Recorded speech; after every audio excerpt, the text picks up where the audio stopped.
Election सफैनाय लोगो लोगो गिदिर गिदिर राजखान्थि हान्जानि नेताफोरा बबेबा मन्दिर मस्जिद गिर्जा थानसालि बायदिफोराव थांनानै बोर लाहैनायजों लोगोसे मोनफ्रोमबो धोरोमारि सुबुंफोरखौ गावसोरनि आखायाव लाबोनो नाजानानै राङारि अनसुंथाइ होनाय बाथ्राया गोदान नङा। बेनि अनगायैबो दुखुथिया आरो आंखालाव गोलैनानै थानाय माखासे समस्याफोरखौ मावफुंनाय आरो माखासेखौ मावफुंनो रादाय होनाय बाथ्राया जाखायो। दासान्दि बिदिखौ जोंनि बड'लेण्ड ओनसोलनि खना खनला जायगाफोराव थांनानै गिदिर नेताफोरा बाहागो लानायखौ जों नुबाय थादों। बेजोंनो माखासे धोरोमारि फसंथानफोराबो मुलाम्फा जादों। बाथ्राया गाज्रि जायाखै। माखासे आंखालाव गोलैनानै थानाय सुबुंफोराबो थांना थानायनि थुलुंगाखौ मोन्दों गेदेर नेताफोरनि बोसोन आरो रादायनि दारै। जोबोद मोजां। थांखिया मोनसेयानोल' MP इलेक्शन। जोंनि बर'फोरनि राजखान्थि दोलो मोननैनि थाखायब्ला क'क्राझार ST लकसभा सिटआनो मेन। मानोना बर'फोरनि राजखान्थि हान्जाफोरा गुबुन MP सिट दिनैसिम देरहानो हानाया गोब्राब जानानै दं। ओंखायनो UPPL आरो BPF हान्जा मोननैया जेरै हागौ एरै क'क्राझार MP सिट देरहालांनो हायोब्ला फैगौ 2025 मायथाइनि BTC इलेक्शन देरहानो हानायनि आसाखौ गोरबोआव लानो हागोन। जाहोनाव मोन्नैबो दोलोआव गावसोरनि मेम्बार थिसननाय बादायलायनायजों गावबा गावनि गोहोखौ दिन्थिलायदों जे सोरहा बांसिन सापर्टार आरो गोहो दं।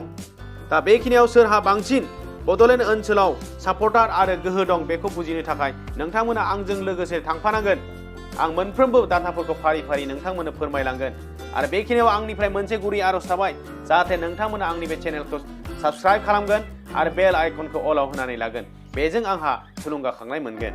बाथ्राखौ साननानै नायोब्ला जोंनि बड'लेण्ड ओनसोलाव जोबोद गोख्रोङै जौगानो थांगासिनो आरो माखासे समस्याफोराबो मावफुंजानायनि लामायाव। मानोना MP इलेक्शना दान मोनबा दंबावो। बेनि सिगां रायजोनि मोजां मावनो हायाब्ला भट मोननाय नङा। ओंखायनो गोहोआव थानाय UPPL राजखान्थि हान्जायानो होन बा बेरेखा हान्जायाव थानाय BPF हान्जायानो होन बड'लेण्डनि मोनफ्रोमबो गोलैना थानाय खना खनलायाव थांनानै रायजोनि मोजां गाज्रि खौरां लाहैदों। हानायमानिखौ सहाय होदों। हायिखौ इयुनाव मावनायनि रादाय लाखिदों। बुंनो थाङोब्ला जौगानायनि बारहुंखा सोमजिदों जोंनि बड'लेण्ड ओनसोलाव। साफ्रोमबो बेकार थाग्रा सेंग्रा सिख्ला लाइमोनफ्राथ' जोबोद डिमान्ड जादों। बबे राजखान्थि हान्जायाव थानानै खामानि मावनो बयनिबो थाखाय मोजां सम।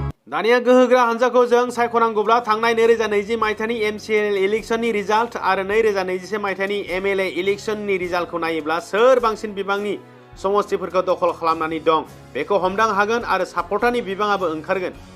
थांनाय 2020 मायथाइनि BTC इलेक्शनाव 40टा MCLA समस्थिनि गेजेराव BPFआ देरहानो हादोंमोन 17टा समस्ति, UPPLआ देरहादोंमोन 12टा समस्ति, BJPआ देरहादोंमोन 9 समस्तियाव, फारसेथिं GSP आरो कंग्रेसआ मोनसेहै देरहानो हादोंमोन। बे बिथिङाव जों बयबो सानदोंमोन आरो नुदोंमोन BPF हान्जाया ब्रैथि खेबनि थाखाय BTCखौ सासन खालामगोन। नाथाय 2020 मायथाइनि BTR गोजोन गोरोबथाखौ NDFB, UBPO आरो एबसुनि दैदेनगिरि बिथांमोनजों खालामनाय जादोंमोन आरो गोजोन गोरोबथानि दैदेनगिरिफ्रा सायखं बसुमतारीनि अनगा गासैबो UPPL राजखान्थि हान्जानि जानानै इलेक्शन गेलेदोंमोन। नाथाय उननि समाव सायखं बसुमतारी बिथाङाबो UPPL दोलोआव जयेन जानायखौ जों बयबो मोनथिगौ। BJP दोलोआनो 2020 मायथाइनि BTC गभर्नमेन्ट दानायनि किं मेकारमोन। गोसो जायोमोनब्ला हाग्रामा महिलारि बिथांखौ फिन खेबसेबाव पावाराव दोनफिननो हायोमोन। नाथाय गोजोन गोरोबथानि सागानगिरिफोरनि राजखान्थि हान्जा UPPLखौ पावाराव लाबोनो थाखाय BPFनि माखासे देरहालांनाय बिजाथिफोरखौ BJP आरो UPPL दोलोआव जयेन खालामना होदोंमोन आरो बिदिनो UPPL दोलोआ गासै 15 MCLA, BJPआव गासै 11, GSPआ 1 MCLA जों जथाय BTC सरकार सालायो आरो UPPLनि आफादगिरि प्रमद बर' बिथाङा CEM आरो गबिन्द चन्द्र बसुमतारी बिथाङा डिपुटि चिफ जानायनि खाबुखौ मोनो। फारसेथिंजाय 13 MCLA लानानै हाग्रामा महिलारि बिथाङा अपोजिशनाव थानो गोनां जायो। दा जों बयबो मोनथिगौ जे जाय राजखान्थि हान्जायानो मोनसे सोरखार सालायनायनि गोहोखौ आखायाव लायो बेनो गोहोग्रा राजखान्थि हान्जा।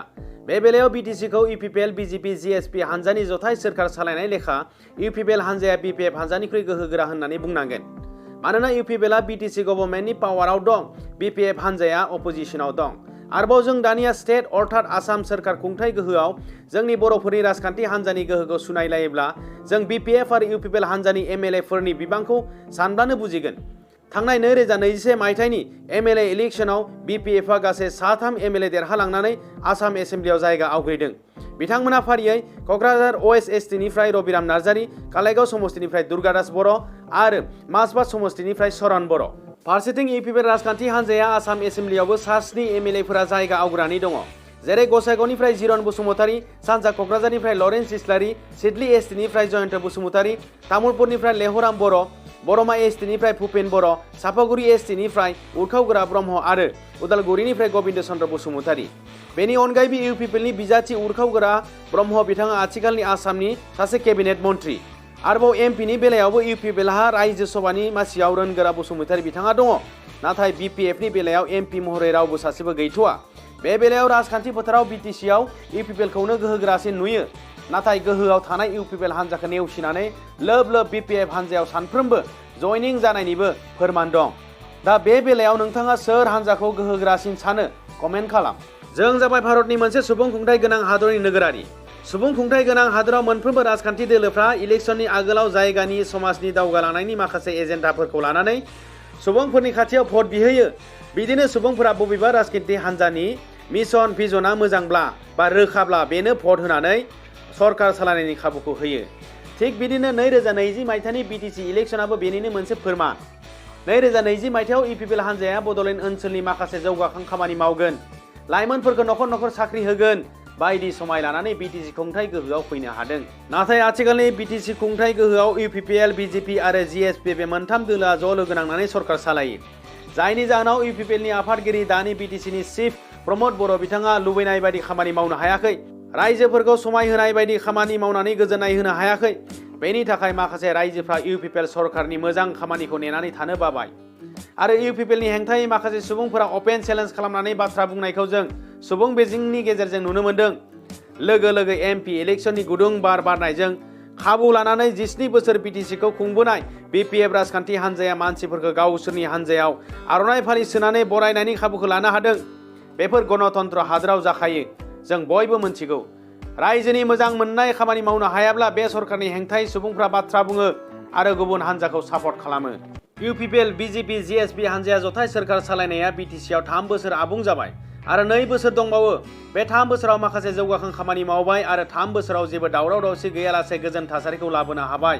जेराव बिपिएफनि 17 बोसोर बिटिसि खुंथाइ समाव जेरैबो दावराव दावसि गोजोन गैयै थासारि दंमोन होननानै दानि बिटिसि चिफ प्रमद बर' बिथाङा बुंनायखौ जों ससियेल मिडियायाव सानफ्रोमबो नुयो। नाथाय माखासेनि बादिब्ला दानि बिटिसि सोरखाराव बिजेपि, इउपिपिएल, जिएसपि ज' थानायनि थाखाय बिटिसिनि रायजोआ लुबैनाय बायदि मावनो हायाखै होननानै माखासे बेरेखा हान्जानि लिडारफ्रा बुंनायखौ जों नुयो। आरो बिथांमोना बुंबावो बड'लेण्डखौ प्रमद बर'आ सालायाखै, डक्टर हिमन्त बिश्व शर्मा बिथाङासो सालायदों। जाहोनाव प्रमद बर' बिथाङा लुबैनाय बायदि खामानि मावनायाव हेंथा जादों। बाथ्राया नंखायबो नङा।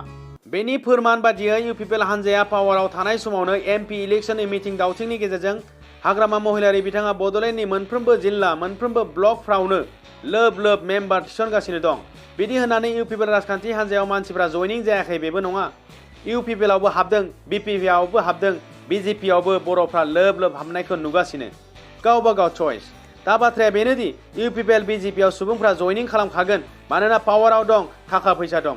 नाथाय बिपिएफआ बेरेखा हान्जायाव थानानै बयजोंबो अनसायजानाय, मुंदांखा जानाय, मोनफ्रोमबो हाग्रामा महिलारि बिथांनि मिटिंआव रोजा रोजा सुबुं जानाय नुथायफ्रा सारा आसाम आरो बड'लेण्ड राजखान्थिखौ सोमोनांहोदों।